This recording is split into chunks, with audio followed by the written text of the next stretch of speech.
Copper smelter எனப்படும் Sterlite நாசகார நச்சாலை முதலில் மராட்டிய மாநிலத்தில் ரத்னகிரி மாவட்டத்தில் தொடங்கப்பட்டு அல்போன்சா மாமரங்களை வளர்க்கின்ற விவசாயிகள் இது விஷக்காற்றை பரப்பும் என்று சொல்லி பல்லாயிரக்கணக்கில் திரண்டு உடைத்து நொறுக்கிய போது முதலமைச்சராக இருந்த சரத்பவார் காவல்துறையை அவர்களை ஒன்றும் செய்யாதீர்கள், போராட்டம் நடக்கட்டும், நீங்கள் விலகிக் கொள்ளுங்கள் என்று சொல்லிவிட்டு மறுநாள் லைசன்ஸை ரத்து செய்தார். அதனுடைய உரிமையாளரான உலக கோடீஸ்வரன் அனில் அகர்வால் கோவா மாநிலத்திலே முயன்று அவர்கள் அனுமதிக்காமல், குஜராத் மாநிலத்தில் முயன்று அவர்கள் அனுமதிக்காமல் ஸ்டெர்லைட் நாசகார நச்சாலை தூத்துக்குடியிலே நிறுவப்பட்ட நாள் முதல், தொடங்கப்பட்ட நாள் முதல் நாங்கள் விவசாயிகள் மீனவர்களோடு சேர்ந்து எண்ணற்ற போராட்டங்களை, மறியல் போராட்டம், நடைப்பயணம், உண்ணாவிரதம் என நடத்தியும் பின்னர் உயர்நீதிமன்றத்திலே வழக்கு தொடுத்து அந்த வழக்கில் ஸ்டெர்லைட் தரப்பில் இந்தியாவின் தலைசிறந்த வழக்கறிஞர் கே வேணுகோபால் வந்து வாதாடிய வழக்கில் நான் 7.5 மணி நேரம் என் வாதங்களை எடுத்து வைத்திருக்கிறேன்.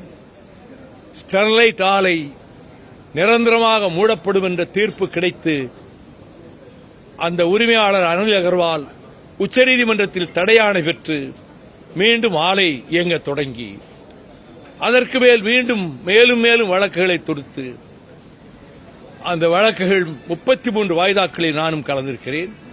ஆலை நிரந்தரமாக மூடப்பட்டுவிடும், இந்த கோர்ட்ல இந்த கேஸ் போட்டதனால் நினைச்சு ஜெயலலிதா ஆலையை மூடுவதாக திடீரென்று அறிவித்தார். ஆலைக்கு சகல ஆதரவையும் கொடுத்த அரசு மூடப்போகிறார் நினைத்துக் கொண்டு, ஆனால் சுப்ரீம் கோர்ட் ஆலையை மூடவில்லை, ஆலை மூடும் தீர்ப்பை கொடுக்கவில்லை. பின்னர் மீண்டும் தீர்ப்பாயத்துக்கு சென்று மீண்டும் சுப்ரீம் கோர்ட்டுக்கு சென்று சுப்ரீம் கோர்ட் சென்னை உயர்நீதிமன்றமே மீண்டும் விசாரிக்கட்டும் என்று நீதியரசர் சிவஞானம், நீதியரசி பவானி சுப்பராயன் அமர்வில் அந்த வழக்கு நடைபெற்று அங்கு நான் 3.5 மணி நேரம் வாதங்களை வைத்திருக்கிறேன். நிரந்தரமாக மூடும் உத்தரவை தீர்ப்பை அளித்து அந்த மண்டலத்தை காப்பாற்றிக் கொடுத்தது.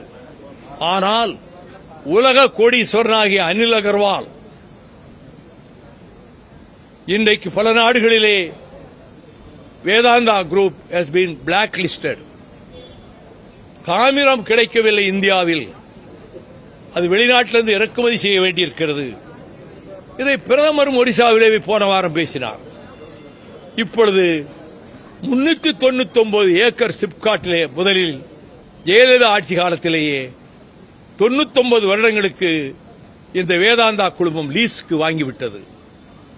அந்த லீஸை ரத்து செய்வதற்கு சிப்காட் இதற்கு இப்பொழுது ஒரு உத்தரவு போட்டாலும் அதற்கு தடை ஆணை பெற்று வழக்கு நடக்கிறது. அந்த வழக்கிலே நானும் இணைந்து ஒரு சார்பில் வாதாட திட்டமிட்டுக் கொண்டிருக்கிறேன்.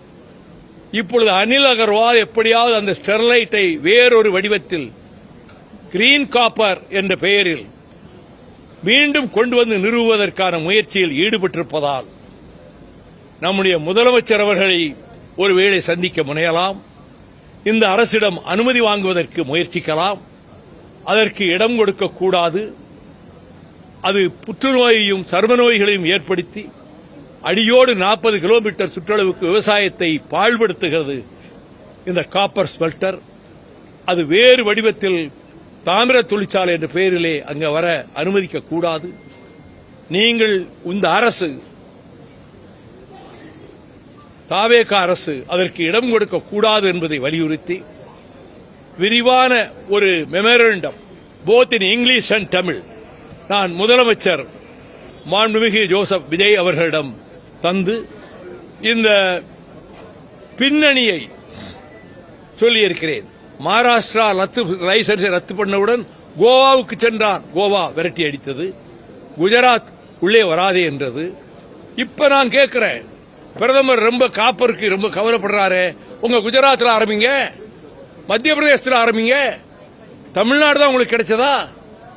ஆகவே இந்த எந்த காரணத்தை முன்னிட்டும் அங்கே கொண்டு வந்து மீண்டும் தாமிர தொழிற்சாலை அமைக்க அனுமதிக்க கூடாது என்பதற்காக நாங்கள் பொதுக்கூட்டம் போடும் 2ஆம் தேதி கூட தூத்துக்குடியில் பிரம்மாண்டமான ஒரு பொதுக்கூட்டம் ஏற்பாடு செய்திருக்கிறோம்.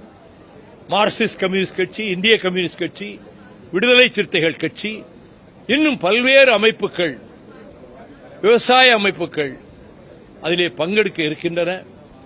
இந்த கோரிக்கையை மிக அமைதியாகவும் நாம் நீண்ட நேரம், இந்த அளவு சுருக்கமாக கூட சொல்ல, நீண்ட நேரம் விளக்குவதற்கும் முதலமைச்சர் அவர்கள் சந்தர்ப்பம் கொடுத்தார்கள்.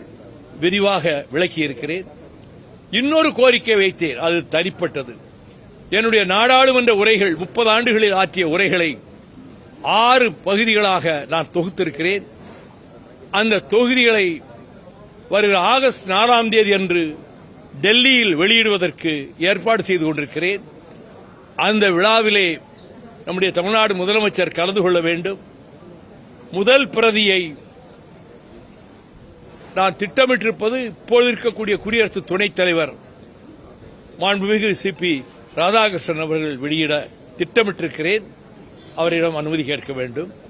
நம்முடைய முதலமைச்சர் அவர்கள் முதல் பிரதியை பெற்றுக்கொள்ள வேண்டும் என்று கேட்டிருக்கிறேன். அதற்கு ஒப்புதல் தந்திருக்கிறார். அதை ஒரு கோரிக்கையாக வைத்தேன். இந்த இரண்டையும் எடுத்து பேசுவதற்கு நீண்ட நேரமாகிவிட்டது.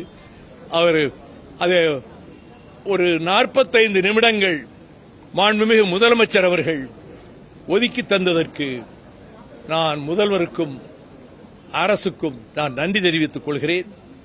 எனவே பொது நலனுக்காக, தமிழ்நாட்டினுடைய வாழ்வாதாரங்களை காப்பதற்காக முல்லை பெரியாறு பென்னிகுக் அணையை பாதுகாப்பதிலும் நீற்றினோ நாசகார தொழிற்சாலை அமையவிடாமல் தடுத்து ஹைகோர்ட்டில் வழக்கு போட்டு தடை உத்தரவு 15 வருடங்களாயிற்று நான் வாங்கி அதை தடுத்து வைத்திருப்பதற்கும், நெய்வேலி நிலக்கரி நிறுவனம் தனியார் மயம் ஆகவிடாமல் வாஜ்பாயிடம் அதை அந்த முடிவை மாற்றுவதற்கும், எனவே தமிழ்நாட்டினுடைய வாழ்வாதாரங்களை ஹைட்ரோ கார்பன் திட்டம் வரக்கூடாது என்பதற்காக, மேகதாட்டு அணையை கர்நாடகம் கட்டவிடக்கூடாது என்பதற்காக காவிரி மண்டலம் பூராவும் ஊர் ஊராக சென்று கட்சியை பற்றி பேசாமல், கட்சி கொடி கட்டாமல் நான் பிரச்சாரம் செய்திருக்கிறேன்.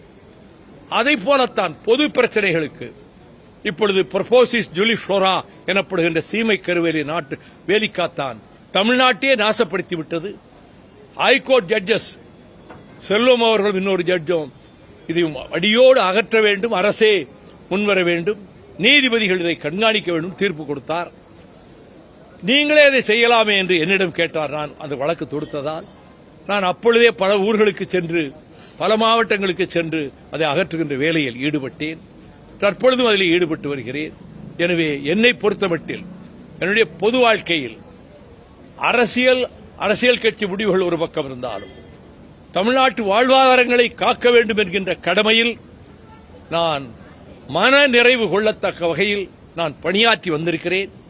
அதே அடிப்படையில் தான் இப்பொழுது இந்த காப்பர் ஸ்மெல்டர் எந்த வடிவத்தில் வரக்கூடாது என்று தடுப்பதற்கான முயற்சியிலும் நான் ஈடுபட்டிருக்கிறேன். இந்த நோக்கத்திற்காகத்தான் முதலமைச்சரை சந்திக்க வந்தேன்.